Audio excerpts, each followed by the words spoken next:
that can't be right. That can't actually be happening.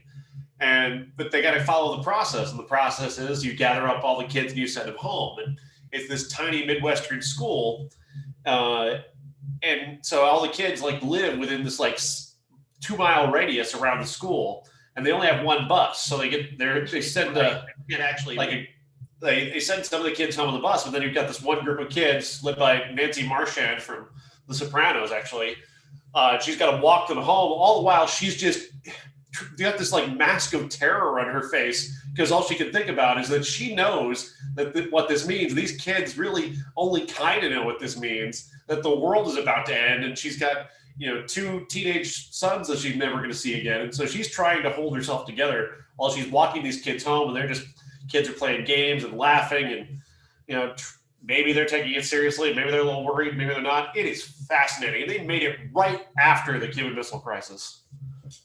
That's crazy. Yeah. Yeah, I think you'll love it. Actually, watch it. I think you'll love it. So, man, I want to be able to see all of us at the same time.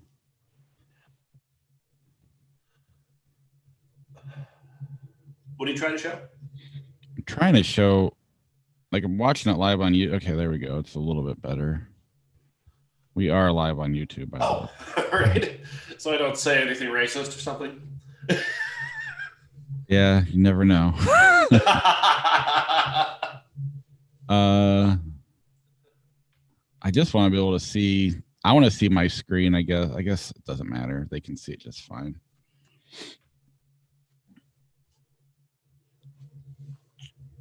Apparently, I clicked on something I don't want to click on. Mother of God, I can't get the... Are you getting an ad right now? Are you doing an ad for Corsair right now? You're going to do that right now? I wanted to pick, look at what's coming out next week and pick the movies. I'm assuming that Black Bottom, we're going to talk about. Yeah. Tenet comes out. I don't know how much it's going to cost, but if it's reasonable, I can watch it.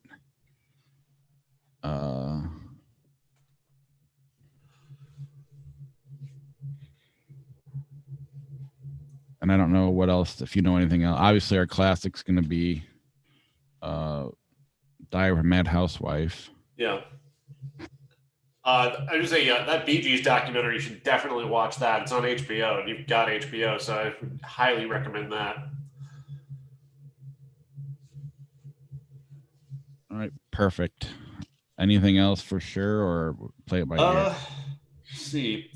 Well, those are the releases on Tuesday, the 18th. There we go. Let's see. 18th. I mean, Greenland's going to be a theatrical release. Hunter x Hunter I've not seen. The only one I know for sure that I'm definitely seeing is I've seen already Ma Rainey's Black Bottom. That's the only one for sure. And then I would recommend, let's do Ladybug. I mean, really, truly, it's such an amazing movie. And it's available on YouTube. Obviously not as great as the Blu-ray that I got, but it's still available very easily. Back up here. And then Tenet, yeah, that would be, I think that's enough of a show right there, plus all the 1990 movies we have. Perfect. I mean, is Mermaids worth watch? I don't know. Nah, forget it. I was trying to force a theme. Don't worry about it. No, with all those movies, I'm like, Frank Langella's got to be in one of these. Nope. Oh, I can't wait to talk to you about that movie. I love it so much. Did you read the review? Not yet, because I kind of want, like, Marin had Frank Langella on less than a month ago, and they talked about it, that movie, and how much she loved it. But it seems like, I don't know. I kind of want to be surprised or just kind of experience it without any bias going in. So I'm looking forward to it. I don't know. It just seems like something different. Not quite, you don't hear about it in terms of movies like Taxi Driver and Godfather and all these other classics, but it seems like it might be one of those kind of forgotten gems. It was like it's not in any way like Peeping Tom, but the experience of it was like Peeping Tom when I saw that, and just like, this exists in the world. How do I not know about this? Yeah. All right. What in the hell am I doing here? Great question.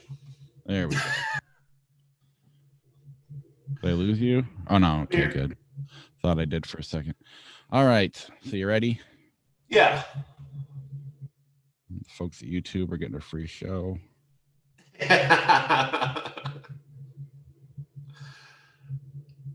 And here's how I do our intro, everybody at home.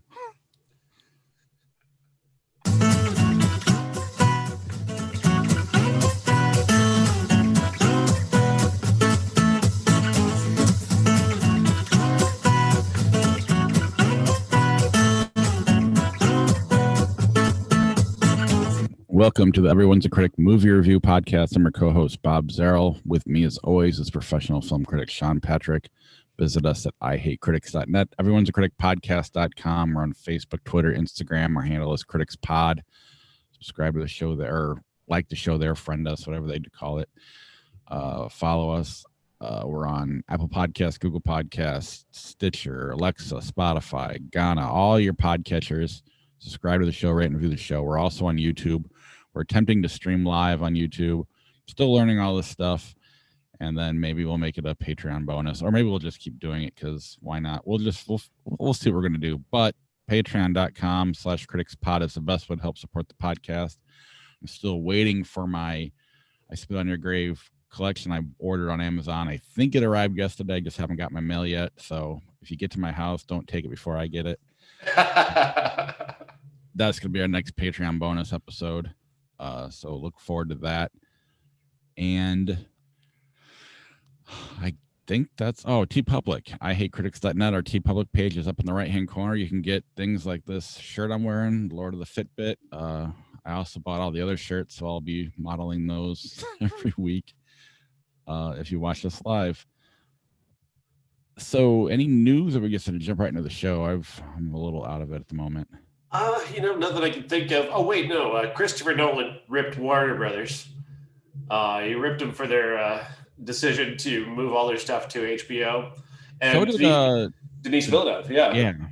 He says they're killing Dune by doing this, that by thinking that they can try and do both or move them just to HBO Max. He says they're going to kill Dune, which he's right. They're not going to make the money on that back just in subscriptions to HBO. You limit the theatrical on that movie, you're destroying it. Plus the experience of it. I mean, I know they're gonna put it out on IMAX, and IMAX is a different breed than your average theatrical. They can, IMAX can do things that others can't, like get a theater to actually carry a movie that they want to carry. But yeah, he's right. They're going to kill it. And Nolan Nolan went off from just the whole idea of it, which I thought was great. Well, yeah, I mean, those are two guys that you're on camera. Those are two guys that, even though I don't like Christopher Nolan, he is very visually impressive. I mean, I don't like Interstellar, but it looks amazing. It was a really cool experience on the big screen. So it doesn't make sense on HBO. My hope is that Dune doesn't come out to late third quarter, early fourth quarter next year. Maybe they won't. Maybe they will change their mind. Obviously, I'm going to probably see it in the theater anyway. Right. But hopefully they change their mind. And I think they definitely are going to be forced to. They're at least going to have to give theaters a window once theaters are open, because theaters are not going to go for this once they have the power back. Well, Disney's kind of doing it. They're just not doing 100%. I think they're like, 4 out of 6 movies are going to Disney Plus or something like. I don't know. I didn't remember the stat, but I think you're going to see more things going straight to streaming. But for these big epic things that you need to see in a theater, they should be seen in a theater, not at home. I mean, we've talked, how many times this year have I talked about movies that were probably good, but because my kids were in the other room yelling, so yeah, I can't wait to get back to the theater. And yeah. So let's move on to our show, and we'll start with it's Meryl Streep week, by the way. So we'll start with Meryl Streep. We'll get back to Meryl Streep later on during the new releases in the classic, but let's start with the Prom. Prom is from director Ryan Murphy, the man who created Glee and American Horror Story, and has done a little bit in the movies. Not a big time, not many big time features, but this is a movie he made for Netflix that they probably would have put out in theaters if they had the opportunity. It stars Meryl Streep and James Corden as a pair of Broadway performers who star in a disastrous play and decide that they need some way to overcome the disaster of this play. And so they decide to adopt a cause, and that cause is played by Joellen Pellman, who is a teenager in Indiana who's gay and wants to go to the prom with her girlfriend, who is going to reveal herself for the first time, essentially, at the prom. Well, this young girl has to carry all of that by herself for a time. So they're going to go to Indiana with their big Broadway production, along with Andrew Reynolds and Nicole Kidman, and put on a big show and shame everybody into letting this girl go to the prom. And that story plays out very unexpectedly. And there's a lot you can predict about this movie, like, you know, everybody learning a valuable lesson and so on, and people growing as people. But the thing that I think is best about this movie is Joellen Pellman. She is a superstar. She is so fantastic. I fell in love with her from minute one of this movie. Just her pluck, her look, her everything about her, just everything was just wonderful. She was just this fully packaged superstar right off the bat. And then when she sings, it's like, wow, mind blowing. I've not been able to get the song Unruly Heart out of my head for the 2 weeks that's been since I saw it. It's just an amazing feat. And I've not seen the original Broadway production, so I don't know much about, I can't speak to it that way, but I can tell you that the movie is exceptionally well realized, and everybody here can sing. Meryl Streep is singing far better here than she did on Mamma Mia. Way better. That was almost like, embarrassing. I mean, it was like, I was surprised at how good she was singing. I mean, I don't want to say Barbra Streisand good, but I mean, it was on the way to that. I mean, it was kind of in that vein, just a little less. But I was really shocked at how well she did singing. Yeah, it was really impressive, considering Mamma Mia again was a disaster. And then, of course, you know, Corden, we already knew that James Corden could sing. He actually broke through in a way as a singer when he first burst on the scene a few years ago. Andrew Reynolds has been on Broadway for years. Nicole Kidman, obviously from Moulin Rouge, we knew she could perform as well. So there's not that aspect of it wasn't too surprising. But the way they get over these very earnest, very straight, you know, these very straightforward songs is really, really well done. And I got to give a lot of credit to Andrew Reynolds. That's probably the hardest song, I think, to sing when he's singing when he sings about the Bible and about what the Bible teaches you, and the best lesson you can get from the Bible. That is a very hard song to sing, and he really sold the hell out of that. Yeah, here's my internal struggle. One, everything you said is 100% true. Two, I'm not a big Ryan Murphy fan. I feel like everything he does is bloated, and it starts off good and then it kind of falls apart. I mean, this doesn't fall apart at all. This is fine. But I do feel like there's a little fat on it. That said, I've never seen the Broadway musical either, so I don't know. Right. And then I'm not a musical person. So, and the two that I like are like, you know, Hamilton and, you know, Book of Mormon, like Tony Award winning mass. I mean, maybe the Prom won the Tony too. I have no idea. It seemed a little more simple. For me to really enjoy movies, I like to buy into things. And when you can just overcome something by song, you know, that's how musicals work, and that's okay. And there's nothing wrong with that. It's the way I want more than, you know, Meryl Streep just singing a song to Keegan-Michael Key to win him back. Things like that. But overall, it's everything you said is true. It's for this audience, they're gonna love it. It looks great. The songs are memorable. The A-list actors are they're good in the background showing the scenery. It works the way they do it. And then obviously, I don't remember her name, but she clearly steals the show and carries this movie. Yeah, Joellen Pellman. So she's a star. I love her. But in short, it's not a movie for me. But I know my wife liked it. I think my kids liked it. But I don't remember the song you were talking about. But my wife's over here shaking her head. Yes, she knows. But it is on Netflix, so if you want to watch it, it's there. And it was the first movie I watched in my new big TV and sound system. And unfortunately, instead of something like The Godfather or something I can brag about, it's The Prom. So if you ever ask me, anything else in The Prom before we move on? Just I highly recommend it. I think as a crowd pleaser, as a musical, it's absolutely awesome. And not even the best movie Meryl Streep did this week, however. No kidding. Is it possible that this gets nominated for an Oscar? I know they every now and then like to have a musical added along with the best pictures. I know it's kind of simple and I don't know. It's a little limited in that way. I don't necessarily think maybe that there's any place for it because all the music in it, I believe, is from the Broadway play, so there's no like original song opportunity there. And without that as kind of an entry point, I don't see this one having that option. Just to get that big, I don't know. I've not heard any buzz about it in that way. I figured we'd hold on to the best Meryl Streep movie, or at least the best new one, until right before the classic. So let's move on to Wander Darkly. Wander Darkly is a movie that's getting Oscar buzz for the performance by Sienna Miller.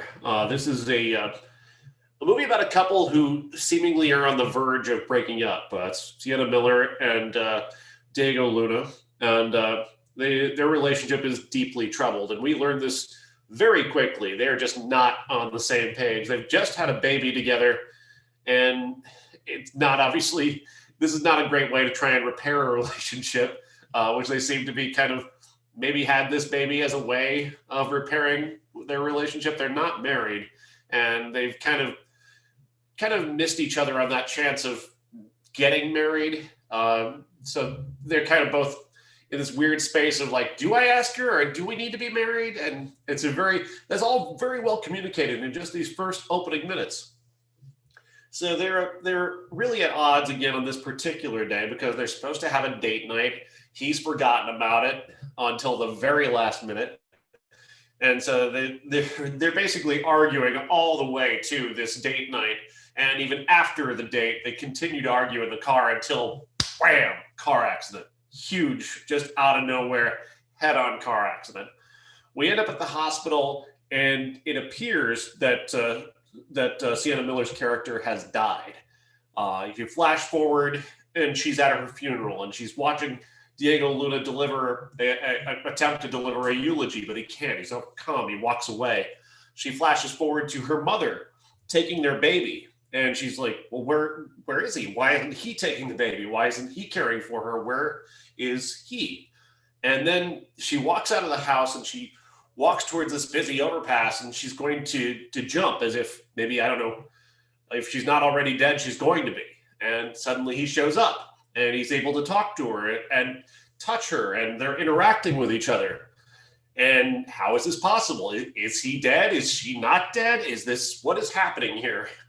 And the movie then proceeds with him trying to convince her that she's not dead, but also he's giving her these vivid recreations of these things that have happened in their lives, these positive memories that he thinks is going to draw her out, but that they're actually seeming to fully relive, which for us in the audience is like, then how are they? They must both be dead if they're able to have this interaction with their own memories in this way. And it's very unreal and it's very dreamlike. And then he comes to find that they've got very different views of what were these very positive things. On the one hand, they're memories that they have that they share that are positive, but then there's also memories that he has that she remembers a little bit differently, like him walking off to go talk to another woman that she always suspected that he was sleeping with. him seeing her talk to a man that he didn't know that maybe she might have been sleeping with while they're together. And all this is building and building towards this amazing ending that really is unexpected and very moving. This is a really, really good movie. Sienna Miller is incredible in it, and I don't want to spoil anything. Sounds like I watched the wrong one. I forgot this was out this week until this morning when I was getting the show notes ready. I was like, oh yeah, I wanted to. It reminds me a little bit of that Casey Affleck movie, Ghost Story, but in a much better way. Like a much more watchable version of that. Much less boring. Yes. It sounds really good. Instead, I watched I'm Your Woman. That's what it's called. Sorry, my notes are off to the side instead of in front of me now. I'm Your Woman on Amazon. Did you watch that? Starring Rachel Brosnahan as a woman who's married to a criminal who one day just returns home. The husband just comes home and he's got a baby. And where did this baby come from? How did he get it? Who knows? But it's now their baby and they're going to raise this baby. Allegedly, that is until a day or two later, one of his associates, his criminal associates, shows up and says, time to go. We got to get out of here right now. Bad things are happening. You need to leave. Take this $200,000 and go on the run with this person you never met, Cal, who's going to take her and put her up somewhere and try and hide her essentially from whatever the husband has done. And it's a thriller. There's a lot of thrilling stuff that takes place. She's got to, over the course of a couple of days, become a more independent and motherly person than she's ever been before in her life, taking care of this baby for the first time. She's going to end up interacting with Cal's family and getting involved with them who have their own secrets, and it all kind of builds to not much, I guess, really. This movie is okay. It's got a lot of really strong aspects to it. Rachel Brosnahan is a hell of an actress, and she really makes this work, but I'm not sure what it is that I'm supposed to take away from this. Well, to me, it's borderline the worst movie of the year. Really? Wow. Here's why. And I think what they're trying to do is really neat, a really neat idea. It's kind of like if the Godfather followed Diane Keaton instead of Al Pacino. And I get it. Yeah. But there's not a lot going on to that character. And I understand you want to, and it's not, you're not making her the lead action hero. She's the one on the run. You don't know anything. So you're bored a lot. There's a lot of neat things about the movie. She's great in it. I thought the acting was good. I just thought the directing and the way it was put together was really sloppy. I thought the sound editing was terrible because they had a baby in it. And so they had to make the baby make noises. So everything in the scenes, and maybe it's just because I had the stereo system on and I could hear everything too much, but it bugged me because nothing really lined up, because when you have a baby in a scene, you never know what noise it's going to make. So it's like they muted the whole thing and then put it all in afterwards. And a lot of it, you don't know what's going on because she doesn't know what's going on. And again, I think that's neat. I just think they kind of, they failed in making it entertaining, if that makes sense. There's a good hour where you're just kind of bored before. And then the other main character, I don't know her name or the actress's name, Cal's wife, Terry, when she comes in, it starts to pick up a little bit, but until then it really is boring in a lot of ways. And it's because you're following not the victim, but just someone who's a secondary character in another movie. And that, I don't know, it's neat. I like the idea. I just don't think they pulled it off. I'm kind of baffled by the title. I'm not sure why it's called I'm Your Woman. Like, because whose woman is she supposed to be? I know I'm being overly literal, but usually a title should have some bearing on the movie. And I don't know if they just couldn't call it I Am Woman, which is a plot point kind of in the movie. But that's probably what they should have called it. But that probably would have given a different perspective of the movie, I guess. I liked it more than you did. I didn't love it. I don't quite know what to take away from it. I found it entertaining enough. I find her to be fascinating, but that beyond that. Yeah, I mean, I like Rachel Brosnahan a lot. I think Marvelous Mrs. Maisel's one of my favorite TV shows, at least the first 2 seasons. I haven't watched the third one yet. That's how much I love her, the TV show. But I don't know. I think the name of the title is, I mean, I really do think they were going for take the secondary character in one of these 70s movies and follow that person around. And, you know, a part of me is like, is it just the 2020 trying to be woke? And instead, I'd rather just make her the lead, you know, make her Eddie instead of, you know, I'd rather see that movie than this. And that's why I think that where they got the title from, I don't know. It just bugged me, and I thought it was boring. I think they tried to do that with The Kitchen, and it was a huge mistake. That movie sucked. I mean, Charlize Theron's made enough of these movies where, I mean, obviously not Atomic Blonde, but she's been a good lead, and there's a bunch of other, you know, Scarlett Johansson's done it, and like Lucy. So I mean, it's been done good. But yeah, in that 70s feel, maybe not yet, but Pam Grier did it a lot. Anything else on I'm Your Woman or Wander Darkly for that matter? You know, Wander Darkly. I think Sienna Miller is going to be competing for an Academy Award. I do. I think she's got to be at least in the conversation. She's that good. All right, Let Them All Talk.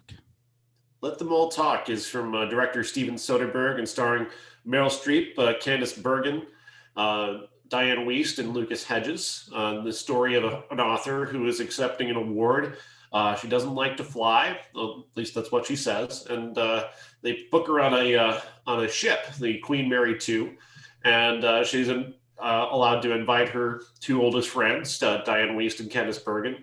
And along the way, we're going to find out why these 3 people haven't spoken in about 30 years regularly, at least not in person. And they've kept in touch and they're friendly, but they're not in each other's lives the way they were, you know, years earlier. I went to college together, and something happened where Meryl Streep wrote a book that became very popular, and Candice Bergen believes that the book was about her. Diane Wiest has less to do with that aspect of it, but she's kind of the glue between the 2 of them, essentially. The go-between, the tertiary friend to both that has to exist in the middle for them to be able to be together.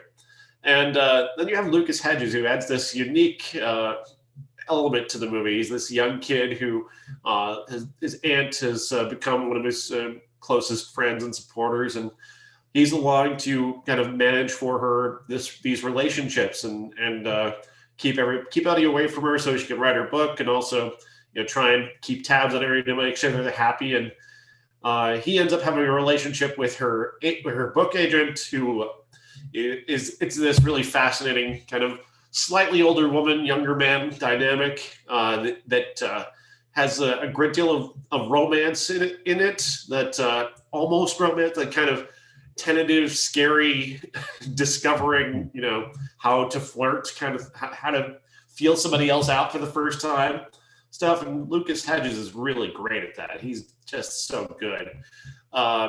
I love this movie. This movie's got one of my favorite moments of any movie this year, where Meryl Streep is giving a talk on the ship, because part of what the agreement is for the free trip is that she has to do a talk with the, you know, people who are on the ship. And she starts, instead of talking about herself and talking about her process or whatever, she starts talking about this author who inspired her, who is over 100 years earlier and has long since passed away, but whose work meant the world to her, and what a miracle it is that somebody else's work that old can touch somebody today in the way it has. And it's so beautiful. And of course, it's Meryl Streep delivering it. I mean, obviously it's fucking brilliant, but it really, like, this is such a magical, beautiful moment. And she's so brilliantly captured by Soderbergh in this moment. He's such a brilliantly observant director. He can melt into a background in the way that few directors can. He did that with like his series of movies that he's making with non-actors, like Bubble, which is a movie not many people remember, but it's an amazing movie.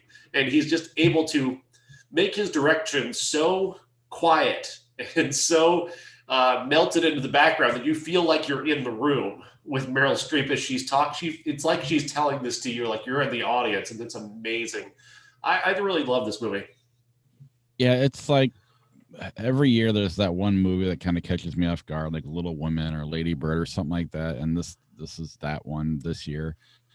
I texted you after I watched it. I was like, it's kind of like a step above great actors reading out of the phone book, because in some ways it shouldn't be interesting, but the way that it's like they're actually reading it to you, and then Steven Soderbergh somehow makes it interesting. I don't know. It ended up being really watchable. Not a lot happens, and then when it does, it happens a lot. I mean, I don't know. It's just really, I guess, fascinating is the word. It's hard to describe. It's not your typical movie, and Steven Soderbergh doesn't really make your typical movie, but the acting's great in it. And I was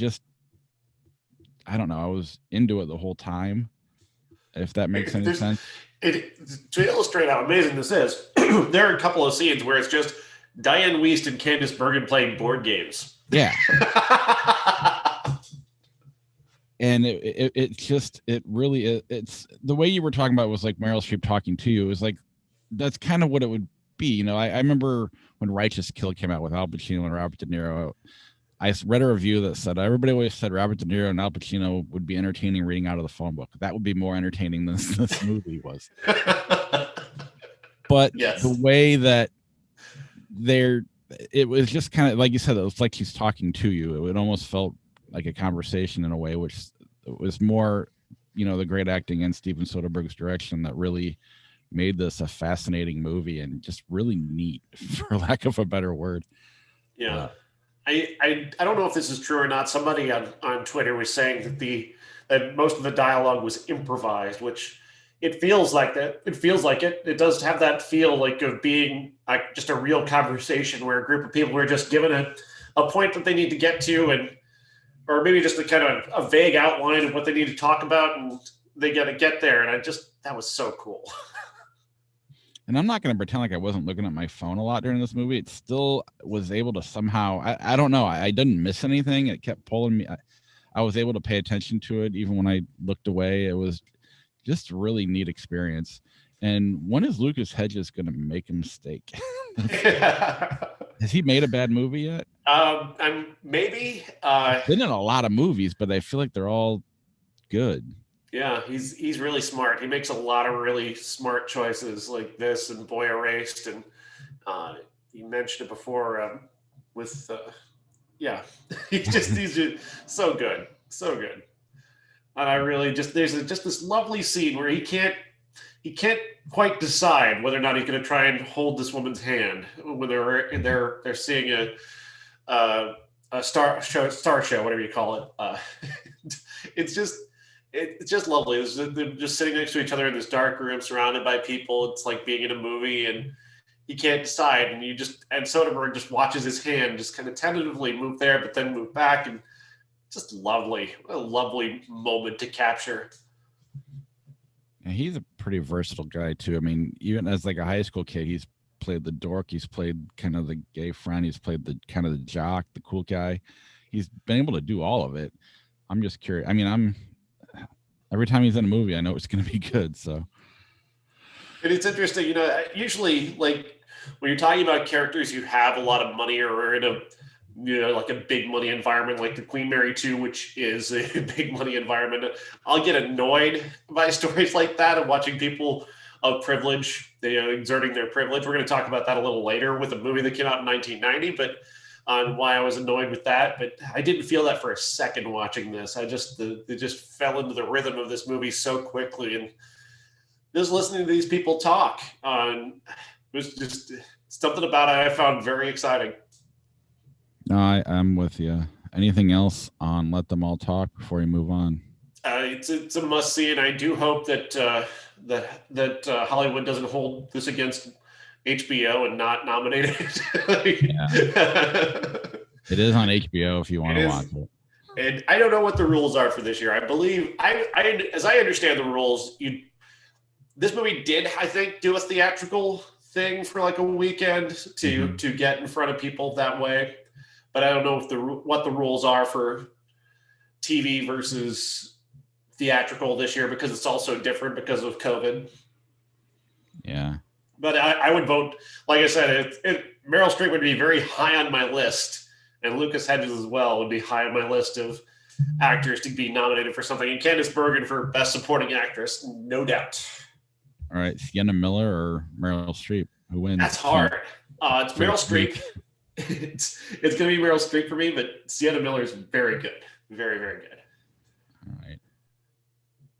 Ladies and gentlemen, this is the main event for the linear, legitimate, and universally recognized, undisputed classic. Sophie's Choice. Sophie's Choice with Meryl Streep, Kevin Kline, Peter MacNicol, directed by Alan J. Pakula, 1982, an Academy Award. I don't know, the winner nominated, one of those. Set in 1947, just after the war. Meryl Streep has these two men in her life who she's interacting with, and obviously one is Kevin Kline. And I don't know, man. I was bored.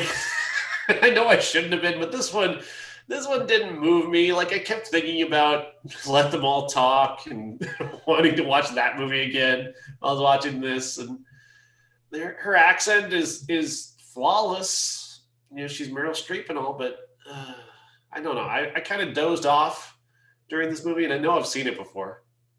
Yeah, I mean, really, you're watching it for that 5-minute scene at the end, because that's turned into one of the best scenes I've ever seen. One of the most terrifying scenes I've ever seen. Yeah. Heartbreaking. Yeah. I mean, and really the kid is what makes it that much scarier. The screaming that she's doing as she's being pulled away.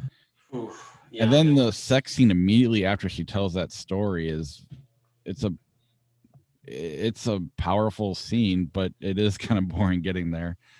But at the same time, I could see in the moment at the time it being much better. I thought, I know, are you a big Kevin Kline fan, or do you not really like him that much? I'm kind of indifferent to him for the most part. I'm not really, like, I don't love everything. Like, I like Dave. That's a nice movie, but like Fish Called Wanda never did anything for me. I liked the movie he did called The January Man. I thought that was pretty good. And what's the movie where he played a gay guy? What was that one called? I don't know. That probably hasn't aged well, that one. I thought he was really good as like a coked out, kind of messed up guy. But it is really weird, and it's kind of repetitive at times. They probably could have cut a little bit out of it. Now that the fact that the title's turned into a a catch-22, it's turned into something bigger than the movie. Yeah, I think people, the fact that this has become a meme, that kind of makes people forget what this actually is about. Like, your decision on which restaurant to go to is not Sophie's Choice. Well, I made my son use that in one of his projects, and my wife's like, "What is the Sophie's Choice?" She'd never heard of it. So she looked it up after he had turned it in. She's like, "Yeah, are you kidding me? That's." I'll be honest, I didn't know. I knew it was like, for all I knew, she had to decide which son or kid to save that was drowning. I didn't know what this movie was about. I had no idea.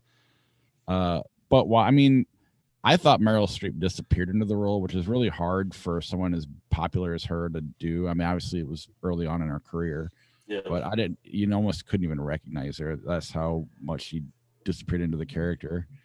I think it's really good, but it doesn't necessarily hold up, largely due to the fact that it's become bigger than the movie, the idea of a Sophie's Choice. It's interesting though, when you look back and you think about Meryl Streep's career, she's done this more than once, becoming a meme. Like, she was also The Dingo Ate My Baby. No, it's also her. Yeah. Well, she's done everything. Almost to the point where it's like, all right, which one should she get nominated for this year? Yeah, that was a meme for a long time. It's happen again. Yeah, but at least this time it's kind of deserving. Like, there's been a couple of times where I'm like, really? Yeah. Like, when Ricky and the Flash got Oscar nomination talk, I was like, no, that's just because you guys really like Meryl. Yeah. But I mean, it's a movie. It's free on Amazon right now, I think, if you want to watch it. I think so. Need to kill 2 hours. All right, let's move on to 1990.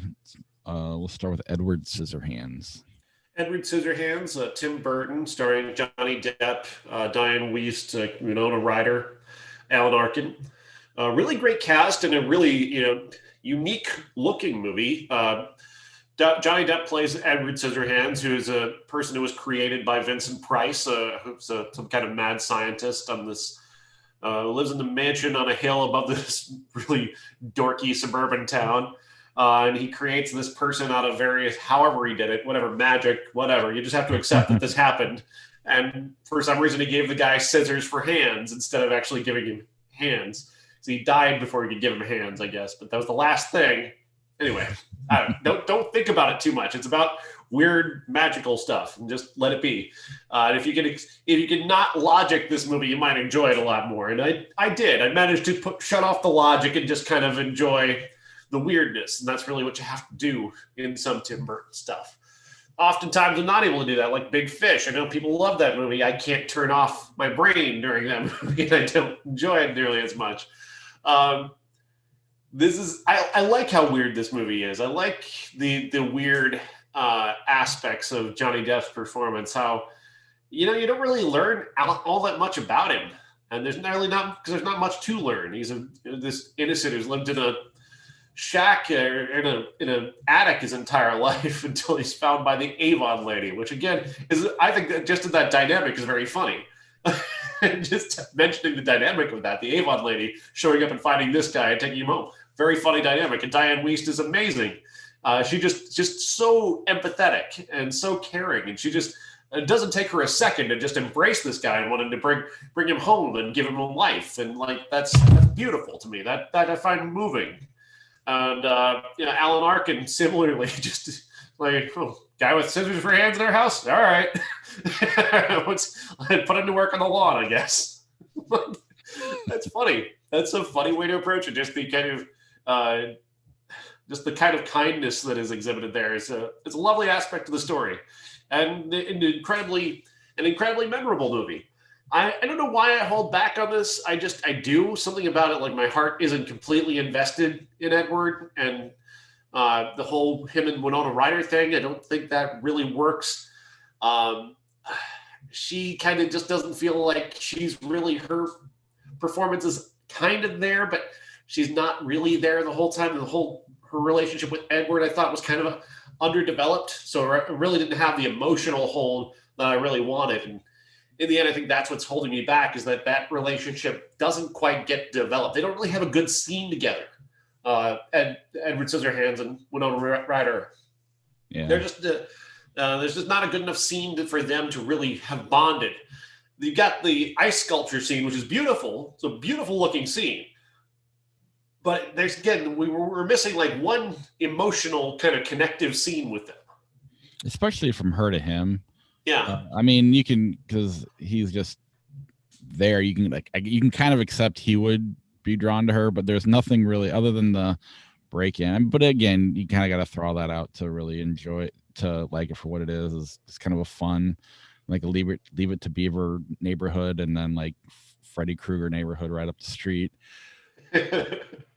It's fun. It's silly. I enjoyed watching it. It really, literally, just till now, I spent the whole time watching, let them all talk, going, who is Diane? Who is that other lady? I know her from something. I literally watched Edward Scissorhands like the day before, and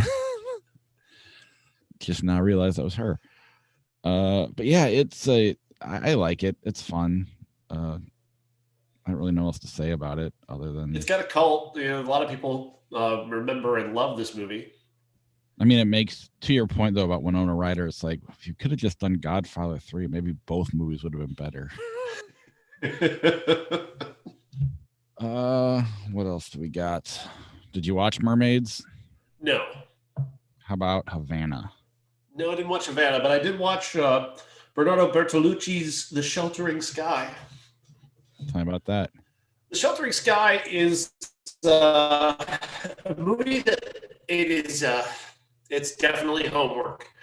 And I think Bertolucci is a fascinating director. He's done a lot of movies over the years. He's very artistic, and he's known a lot for his sex scenes, which this movie has a few of those. But Deborah Winger, John Malkovich, and Campbell Scott play three very rich friends who decide to go to Africa. John Malkovich and Deborah Winger planning on moving there, so they call themselves travelers. And since he's only visiting, he's a tourist, and they're very arrogant about this point. Campbell Scott's character is very pompous and full of himself, and is kind of also sort of trying to chase after Deborah Winger, even though she's with John Malkovich. So there's kind of that dynamic going on. And I was just annoyed by these characters, there's nobody calling them on just what assholes they are. Just for being so rich that they can go anywhere in the world and just have to expect everybody to just fall at their feet and do everything that they ask. And I didn't care when he eventually gets typhoid and Malkovich gets typhoid and starts to die. And I'm like, oh, got what you deserved, asshole. Fuck you. You deserve this. You shouldn't have come here. I didn't ask you to come here. Nobody wants you here.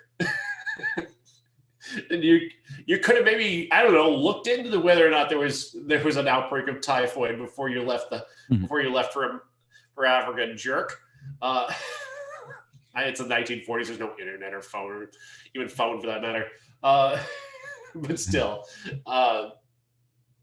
maybe I just did not care for this, and the choices that he makes sometimes are very strange. Like Deborah Winger is a beautiful woman, and the sex scenes with her are pretty amazing, but the way he chooses to present them are strange at times. Like after Malkovich is dead, she decides to just, in her grief, just wanders off into the desert and allows herself to be picked up by this passing group of people with a camel, and this guy like makes her his concubine, and they have like just weird dirty sex in his attic. And while his three other wives are outside the door. It's very weird. These are very weird choices. But then at one point early on in the movie, Malkovich is naked and getting out of bed, and the camera just stays right at cock level for no good reason. Just like, I've got to get John Malkovich's penis on screen, and that's what's happening right now, and that's the point of this. It's a choice. It's a choice. He had to choose to shoot it that way. I don't know why. I'm not squeamish about the penis, but I don't necessarily understand the necessity of John Malkovich's penis in that moment. I really don't, because there's no real point to keeping the camera right at that level as he's walking by and making sure that that is all that you see. I feel like you're just trying to make t-shirts right now.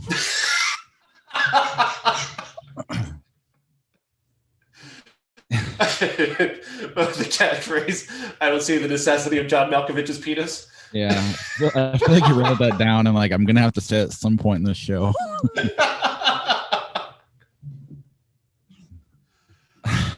I don't think like you, Bob. Yeah, I didn't watch it. In fact, I watched the other 1990 movie, which I'll get to in a second. But the reason I didn't watch Havana, this, or Mermaids is none of them had good reviews, so I just assumed they weren't worth watching. Yeah, I just ran out of time for Havana. I did watch Look Who's Talking 2, which is kind of like homework. Darn it, I forgot to watch that. It's like when the teacher gives you a crossword puzzle as homework. That's kind of what it is. It's really bad. Are you trying to get the camera to catch your wife there for a moment as the teacher who made you watch this? Yeah, inadvertently. I can't not move and touch things, and I'm like, camera's on a chair, and I've lost you. Bob. I can't hear you, Bob. I can't hear you.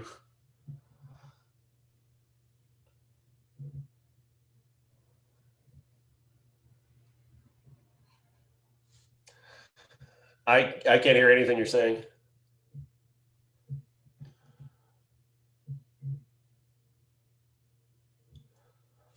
I still can't hear anything. Oh, there you are. Nope, lost it for a second. My problem. I didn't do it. You hear me now? Yeah. No, I can't. No, I lost you again.